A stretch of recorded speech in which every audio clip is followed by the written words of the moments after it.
একটা champions trophy নেই। পিএসজিকে এই হাহাকার 220 মিলিয়ন ইউরো খরচ করে নেইমার জুনিয়রকে কিনতে বাধ্য করে। প্রথম কয়েকটা মৌসুম দারুণ কাটান ব্রাজিলিয়ান তারকা, উঠেছিলেন চ্যাম্পিয়ন্স লিগের ফাইনালেও। ট্রফিটাই জেতা হয়নি।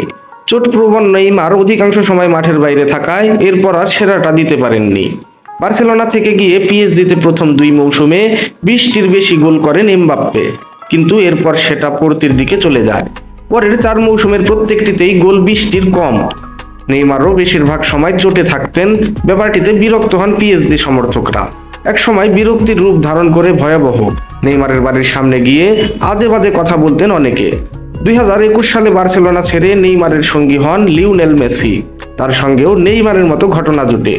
এগুলোকে অন্যায় ও অতিরিক্ত বাড়াবাড়ি বলে আখ্যায়িত করেছেন নেইমার।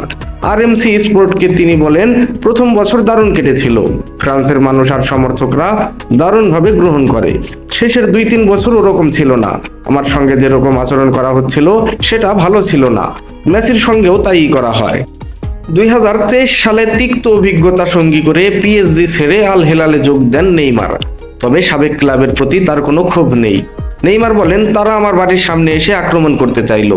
আমাকে হেনস্থা করা আর আঘাত করার মনোবাসনা ছিল। তারা সীমা ছাড়িয়ে যায়। আমাদের সম্পর্ক আর ভালো ছিল না, কিন্তু আমি তাদের শ্রদ্ধা করতাম। জটিল পরিস্থিতির সৃষ্টি হয়, কিন্তু পিএসজির প্রতি আমার কোনো বিরক্তি নেই। এই ক্লাবে 6 বছর কাটিয়েছি, তাদের শ্রদ্ধা করি। কেবল ক্লাবের কিছু লোক আর কিছু সমর্থকদের প্রতি বিরক্তি।